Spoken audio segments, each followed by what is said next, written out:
राऊसाहेब, ज्या हिंदी सक्तीच्या विरोधावरून ठाकरे बंधू एकत्र आले, आज महापालिका निवडणुकांमध्येही तेच बघायला मिळतं आहे की नवी मुंबई महापालिकेत भाजपचा जाहीरनामा प्रसिद्ध झाला, ज्यात KG to PG शिक्षणाची संकल्पना मांडताना हिंदी आणि मराठी भाषेची सक्ती करण्यात येईल असं या जाहीरनाम्यात भाजपनं म्हटलं. ही महाराष्ट्राची शुद्ध फसवणूक आहे. हिंदी सक्ती विरोधात जेव्हा आंदोलन झालं, मराठी माणसाने आंदोलन केलं, माननीय उद्धव ठाकरे, राज ठाकरे यांनी एकत्र येऊन मराठी माणसाला महाराष्ट्रात मराठीवरती काय संकट आहे समजून सांगितलं. त्यानंतर देवेंद्र फडणवीस यांनी छाती ठोकपणे सांगितलं कालपर्यंत की महाराष्ट्रात फक्त मराठीचीच सक्ती राहील, बाकी कोणत्याही भाषेची सक्ती राहणार नाही. हे कालही बोलले ते, परवाही बोलले ते, रोज बोलत आहेत ते की महाराष्ट्रात फक्त मराठीचीच सक्ती राहील, इतर कोणत्याही भाषेची सक्ती राहणार नाही. या महाराष्ट्राचा मुख्यमंत्री, मराठी भाषिक राज्याचा मुख्यमंत्री मराठी संदर्भात किती खोटं बोलतो आहे. काल नवी मुंबईच्या जाहीरनाम्यात भाजपनं हिंदी सक्तीची करू असं सांगितलं आहे. भाषा काय नवी मुंबईची, मराठी नाही आहे का? नवी मुंबई हे तिथले आगरी, कोळी, मराठी भाषिक यांनी वसवलेलं शहर आहे. ते सिडको बिडको ठीक आहे हो. तुमचे गणेश नाईक त्या भागातले आहेत, मंदा म्हात्रे त्या भागातले आहेत, प्रशांत ठाकूर त्या भागातले आहेत. भले ठीक आहे, ते आमचे आमदार नसतील, पण तो भाग संपूर्ण मराठी आहे. बाकी सगळे लोक बाहेरून तिथे कामधंद्यासाठी आले. मुख्यमंत्र्यांना एवढं हिंदीचं प्रेम असेल तर त्यांनी मध्य प्रदेश आणि उत्तर प्रदेशात जाऊन निवडणूक लढावी ना. तिकडलं मुख्यमंत्री व्हावं. त्यांना मोदी कुठे मुख्यमंत्री करू शकतात. जम्मू काश्मीरलाही करू शकतात, त्यांना लडाखलाही करू शकतात. पण स्वतः आपल्या राज्याच्या मुख्यमंत्र्यांनाच मराठीविषयी आस्था आणि प्रेम नाही. 4 दिवसापूर्वी वसई महानगरपालिकेच्या भाजपच्या प्रचाराला ते गेले आणि मला धक्का बसला त्यांचं भाषण ऐकून. त्यांनी हिंदीमध्ये भाषण केलं. वसई विरारची भाषा हिंदी कधी झाली? वसई विरार हा मराठी मुलूक आहे, बाकी बाहेरचे लोक असतील तिकडे. पण महाराष्ट्राचा मुख्यमंत्री जाऊन हिंदीत भाषण करतो आणि सांगतो वसई विरारची भाषा हिंदी आहे. प्रत्येक ठिकाणी त्यांचं हे हिंदी अप्रत्यक्षपणे लादण्याचा प्रयत्न सुरू आहे. वसई विरारची भाषा चिमाजी आप्पाचं वसई विरार आहे हो. निदान त्या पेशव्यांचा तरी मान राखायचा फडणवीसांनी. चिमाजी आप्पाचा प्रभाव असलेलं ते वसई विरार आहे, चिमाजी आप्पाचं. तिथे तुम्ही हिंदीच भाषणं करता जाऊन, नवी मुंबई हिंदी सक्ती करता. अशा पद्धतीनंच मुंबई महाराष्ट्राच्या बाहेर काढण्याचं यांचं कारस्थान ते यशस्वी करत आहे. म्हणजे जसं काल अण्णा मलाही म्हणाला, काय म्हणाला की बॉम्बे म्हणतो एकतर तो. भाजपचा अजून एक आमदार काय तामिळ सेल्वन, तो त्या अण्णामलईची री ओढतो आणि बॉम्बे म्हणतो. आमच्या तोंडात बॉम्बे बसला रे भडव्या, तुझ्या तोंडात बॉम्बे बसला आहे, मग तू जा ना चेन्नईला, इथे कशाला आहेस? कोण आहेस तू? तुम्ही महाराष्ट्रातून निवडून येत आहे. अण्णामलाई महाराष्ट्रात प्रचाराला आला, त्याला रोखण्याचा प्रश्न नाही आहे. पण तुम्ही महाराष्ट्रात येऊन आमच्या मराठी बांधवांच्या भावनांशी खेळताय आणि राज्याचे मुख्यमंत्री त्याची री ओढतात. भाजपच्या आमदार तामिळ सेल्वन त्याची री ओढतात. हे चुकीचं आहे. निषेध केला का एका तरी भाजपच्या माणसानं? नाही. कोण आहे हा अण्णामलाई? त्याला त्याच्या चेन्नईमध्ये कोणी विचारत नाही, त्याला त्याच्या तामिळनाडूमध्ये कोणी विचारत नाही. आणि इथे येऊन तो मराठी माणसाला आव्हान देतो, मी तुम्हाला घाबरत नाही? तू आम्हाला घाबर असं मी बोललो नाही. ही मुंबई महाराष्ट्राची आहे. हे चेन्नई जर आम्ही सांगितलं की चेन्नई तामिळनाडूचं नाही, तिकडे जाऊन बोल ना तू. हे चेन्नई आंतरराष्ट्रीय शहर आहे, हे तामिळनाडूचं नाही, किंवा कलकत्ता पश्चिम बंगालचं नाही असं बोलण्याची हिंमत आहे काय लोकांची? पण महाराष्ट्राचे राज्यकर्ते गांडू आणि शंड आहे. आय रिपीट, कापायचं नाही. आणि मराठीच्या बाबतीमध्ये त्यांना अजिबात आस्था नाही, अजिबात आस्था नाही. हजारो बोगस नावं परप्रांतीयांची घुसवून त्यांना निवडणुका जिंकायच्या आहेत तिथे. आणि त्यांना उरवायला हे सगळे मग तामिळ सेल्वन वगैरे वगैरे आलेले आहेत. नाही, कोण तो अण्णामलाई. मला आश्चर्य वाटते भाजपा आमदार तामिळ सेल्वन यांचं, ते कसे काय अण्णामलाईची बाजू घेऊ शकतात मुंबईच्या प्रश्नावर. नाही ना, तुम्हाला इकडे मराठी माणसानेही मतदान केलं आहे ना, काही प्रमाणात महाराष्ट्रातल्या नागरिकांनी मतदान केलं आहे. तुम्हाला मुंबई म्हणावंच लागेल. बॉम्बे काय चाललं आहे तुमचं? हां, रावसाहेब, कालच्या सभेत दाक्षिणात्य पद्धतीचीच लुंगी नेसून रवींद्र चव्हाण कालच्या सभेत दिसलेले. नाही, ते आधी स्वतःला शिवसैनिक समजत होते पूर्वी, इथे भांडुपलाच होते ते. आणि आता ते बहुतेक त्यांनासुद्धा पुढल्या वेळेला तामिळनाडूत निवडणूक लढायची किंवा केरळला लढायची असा त्याची, कारण महाराष्ट्रात यापुढे जिंकणार नाहीत मराठीच्या मुद्द्यावर. त्याच्यामुळे त्यांनी जर प्रदर्शन केलेलं आहे, हा अण्णामलाई इफेक्ट आहे भाजपवरचा, रसमलाई इफेक्ट राजसाहेबांच्या भाषेमध्ये. तुम्हाला जीवाला काय टोचत नाही का की काय चाललं आहे महाराष्ट्रात, मराठी माणसाच्या भावना काय आहेत, की तुम्ही मराठी माणसाला गृहीत धरताय? हाच प्रकार आहे ना. एक दिवसाआधी एक लुंग्या सुंग्या मुंबईत येतो तामिळनाडूतून आणि मराठी माणसावर हल्ला करून जातो, परत तो आव्हान देतो आणि तुम्ही त्यानं दिलेली लुंगी घालून फिरताय. काल मुंबईच्या सभेत होते, मग नवी मुंबईत गेले. कठीण आहे या लोकांचं, यांचं मानसिक संतुलन बिघडलं आहे, हे वेडे झाले आहेत लोक, यांचा पराभव होणं गरजेचं आहे. रावसाहेब, काल शिवाजी पार्कमध्ये महायुतीची सभा झाली.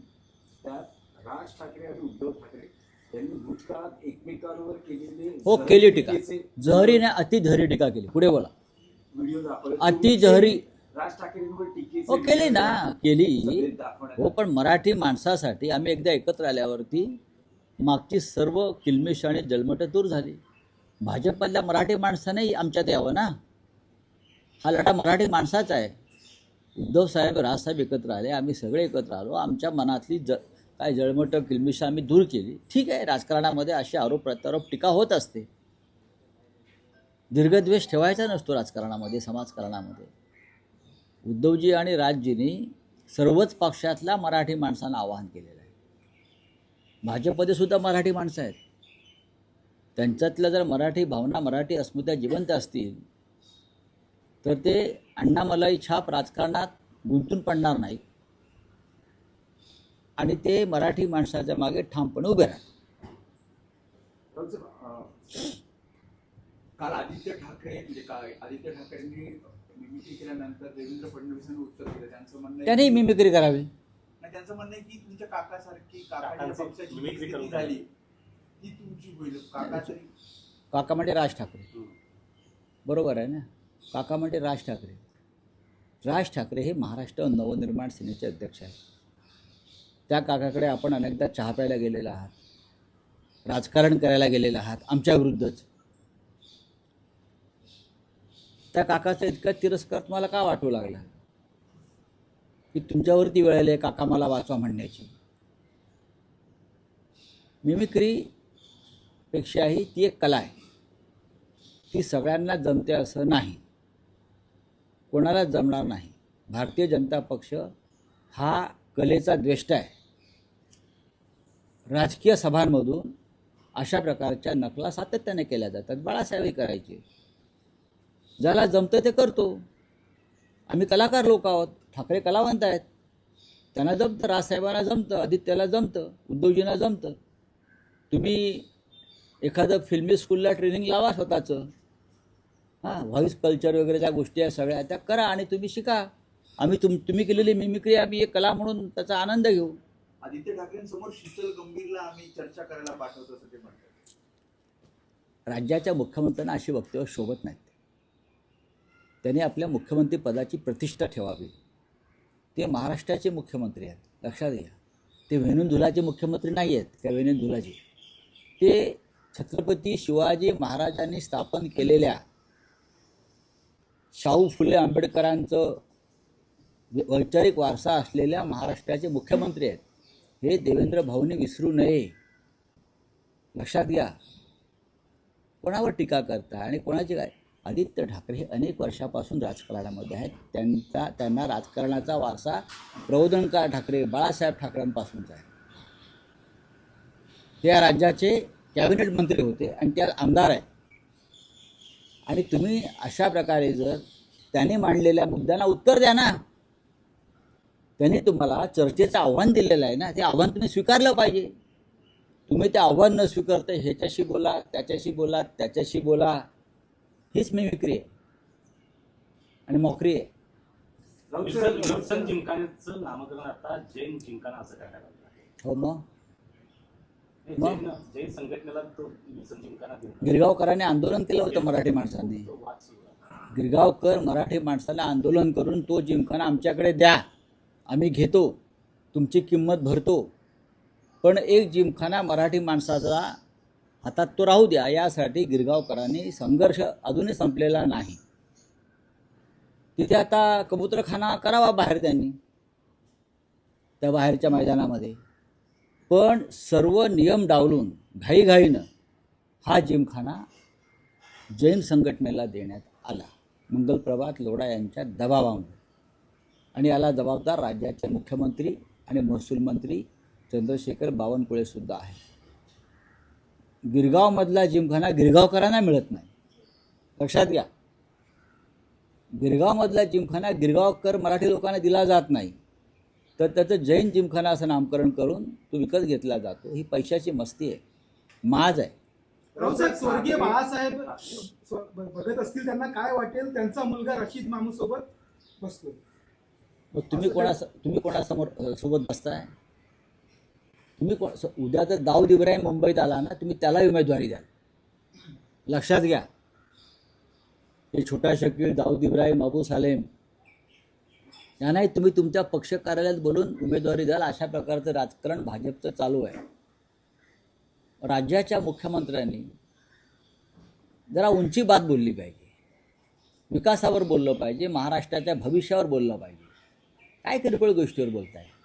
हा, या राज्याचं प्रतिष्ठेचं अधपतन देवेंद्र फडणवीस ज्या पद्धतीनं करतायत ते फार धक्कादायक आहे. राऊतसाहेब, ठाकरे बंधू गौतम अदानींचा प्रखर विरोध करता आहेत, पण महायुतीचे नेते म्हणतात की गौतम अदानी ठाकरे बंधूंच्या घरी जातात, मग जाऊ द्या ना. त्यांची मुलं अदानींच्या लग्नामध्ये हो मग काय झालं? अडाणीच्या नाही. पंक्तीला बसतात. हो मग म्हणून काय पापं झाकायची का? काल राज ठाकरे साहेबांनी ठाण्याच्या सभेत सांगितलं, माझ्या घरी जरी कोणी आलं, जरी माझा मित्र असला कोणी, तरी त्यांची पापं मी झाकणार नाही, त्यांची पापं मी उघडी करीन. यासाठी हिंमत लागते. तुमच्यात हिंमत आहे का? देवेंद्रजीमध्ये हिंमत आहे का? भारतीय जनता पक्ष आणि त्यांच्याबरोबर जे लोक आलेले आहेत भ्रष्ट, त्यांचा भ्रष्टाचार उघडा करण्याची, त्यांच्यावर कारवाई करण्याची ती हिंमत असेल तर बोला. गौतम अडाणी हा तुमचा आता बाप झालेला आहे. गौतम अडाणी हा तुमचा बाप झालेला आहे. आता त्या बापासमोर तुम्ही थरथरताय. मुंबईचं विमानतळ मी कालही सांगितलं, मुंबईमध्ये यापुढे विमानतळ नाही आहे. आंतरराष्ट्रीय शहर आहे ना, म्हणताय ना तुम्ही. या राज्याची राजधानी आहे ना, इतक्या मोठ्या राजधानीमध्ये यापुढे विमानतळ नसेल. ते पालघरला हलवणार काही काम आणि बरंचसं नवी मुंबईत जाणार. आणि मुंबईचा जो भूखंड आहे विमानतळाचा हा अडाणीला देणार. हे रशीद मामूपेक्षा भयंकर आहे, मुख्यमंत्री मामू. फडणवीसांनी जी माहिती उघड केली आहे, त्यांचं असं म्हणणं आहे की उद्धव ठाकरे मुख्यमंत्री असतानाच गौतम अदानींना धारावी पुनर्विकासाचं खोटे बोलतात. काम मंजूर झालं. हो, काम मंजूर झाला. ही प्रक्रिया बघा, हे उद्धव ठाकरेंच्या मंत्रिमंडळात ते खोटं बोलतायत.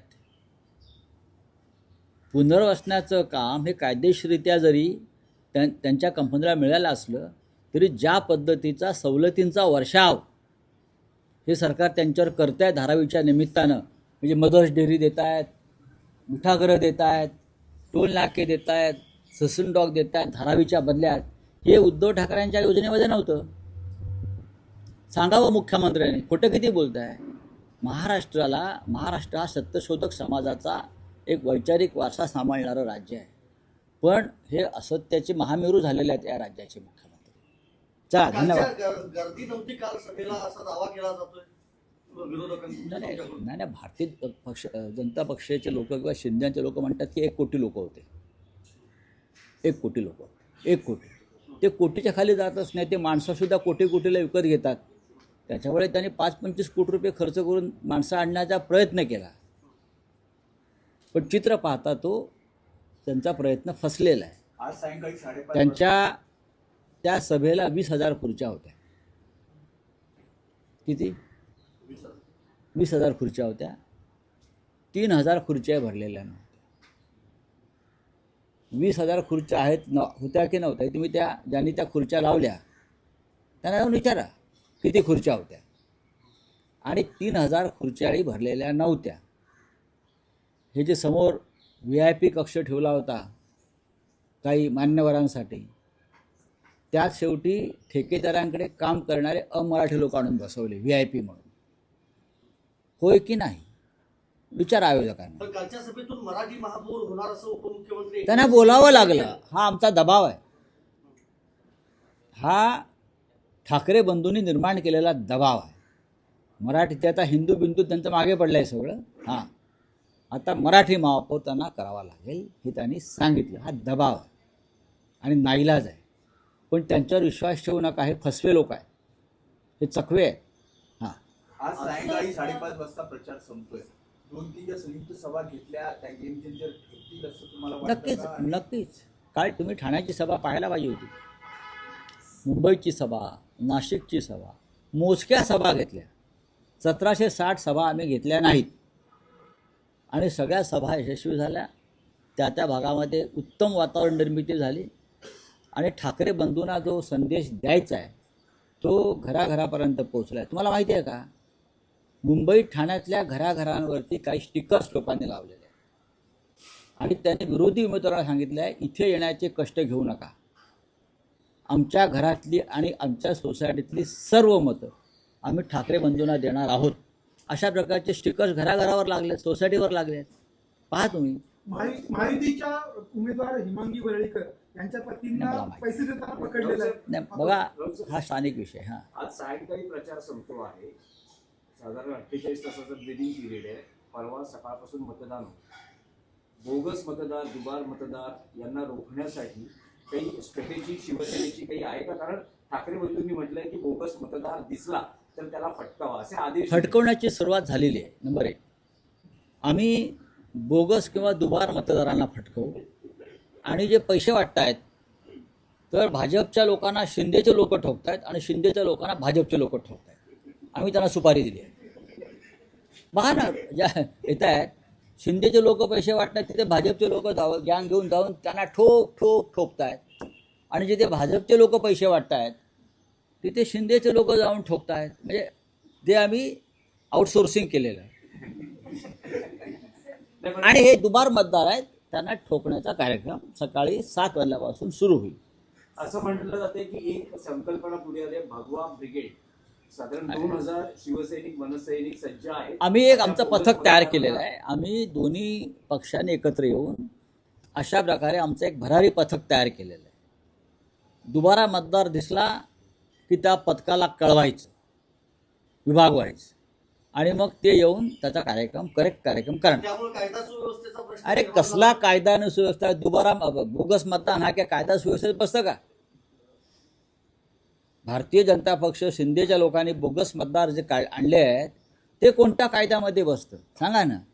जे कायद्यात बसत नाही त्याला ठोकणं हे कायदेशीर आहे. हे मी निवडणूक आयोगाला सांगू इच्छितो, पोलीस प्रमुखांना सांगू इच्छितो आणि राज्याच्या मुख्यमंत्र्यांना सांगू इच्छितो. अजिबात हा प्रयत्न करू नका. हा प्रयत्न जे करतील बरं का, त्यांची रस्त्यावरून धिंड काढली जाईल. सीएम देवेंद्र फडणवीस ने ये ठाकरे ब्रदर्स के लिए स्टेटमेंट दिया है कि अगर मराठी मानुस का अस्तित्व खतरे में था तो 30 साल से ये दोनों भाई क्या कर रहे थे? 20 साल से 20 साल नहीं, शिवसेना की स्थापना होकर 60 साल हो गए और 60 साल से ये मुद्दा पूरे महाराष्ट्र में चल रहा है ठाकरे ब्रदर्स की बात नहीं है। देवेंद्र फडणवीस हिंदू हृदय सम्राट बाला साहब ठाकरे को चैलेंज दे रहे हैं। जिस बाला साहब ठाकरे ने आपके पार्टी को बढ़ावा दिया इस राज्य में, नहीं तो आपको कौन पूछता था? आपके पास पोस्टर लगाने को 2 लोग नहीं थे मुंबई महाराष्ट्र में। तो आप बाला साहब ठाकरे को चैलेंज कर रहे हैं। मराठी मानुष का जो खतरा है वो सबसे बड़ा खतरा भारतीय जनता पार्टी से है। इसलिए हमारी भारतीय जनता पार्टी के साथ सीधी लड़ाई है। तो सर आपने अभी उस सुपारी देने की बात कही, जिस तरह से पैसे बांटे जा रहे हैं उससे लेकर क्या कहना है? देखिए, 2 बातें यहाँ हो रही है। ये विधानसभा में हो गई, फिर नगर पालिका चुनाव में हो गई, अब महानगर पालिका। बोगस वोटर्स को हम ठोक देंगे। हमारा सब जगह पर हमारा जो पथक है, शिवसेना और महाराष्ट्र नवनिर्माण सेना के लोगों का 5000 लोग हमने तैयार किए हैं। जहाँ भी बोगस वोटर आएगा, डुप्लीकेट वोटर आएगा, तो हमको खबर करनी है। वो सब हमने दे दिया है जगह जगह पे। तो हमारे लोग आएंगे। क्या है, बोगस वोटिंग करना लॉ एंड ऑर्डर में आता है क्या? हमारे लोग उनको जहाँ है वहाँ उनकी धुलाई करेंगे। दूसरी बात, पैसा बांट रहे हैं, लेकिन वो हम जिम्मेदारी उन लोगों को सौंप दी। क्या है, जहाँ शिंदे के लोग पैसा बांट रहे हैं वहाँ बीजेपी के लोग उनको मार रहे हैं, और जहाँ बीजेपी के लोग पैसा बांट रहे हैं वहाँ शिंदे के लोग जाकर उनको मार रहे हैं। तो हमने आउटसोर्सिंग किया है। आप दोनों एक साथ एक दूसरे को ठोक दो, लेकिन बोगस वोटर्स की बात है तो हम आपको ठोक देंगे। ठीक है, thank you very much. Sir एक last sir, CM Devendra Fadnavis ने ये भी बयान दिया है कि ठाकरे ब्रदर्स का अस्तित्व एक्चुअली खतरे में, मराठी मानुष का नहीं। क्या भैया देवेंद्र भाऊ, अब वो जीता मत करो कौन कैसे खतरे में है। ठाकरे फैमिली सक्षम है। अगर उनके ऊपर कोई खतरा है, वो खतरे से लड़ने के लिए हम खतरों के खिलाड़ी हैं। आप जैसे डरपोक लोग नहीं है, हमारे गुंडों की पार्टी नहीं है, हमारी बोगस लोगों की पार्टी नहीं है। हमको चुनाव जीतने के लिए बोगस वोटर लिस्ट नहीं बनानी पड़ती है, हमको पैसा नहीं बांटना पड़ता आप जैसे। हमको पुलिस यंत्रणा का दुरुपयोग हम नहीं करते कभी, वो आपकी है।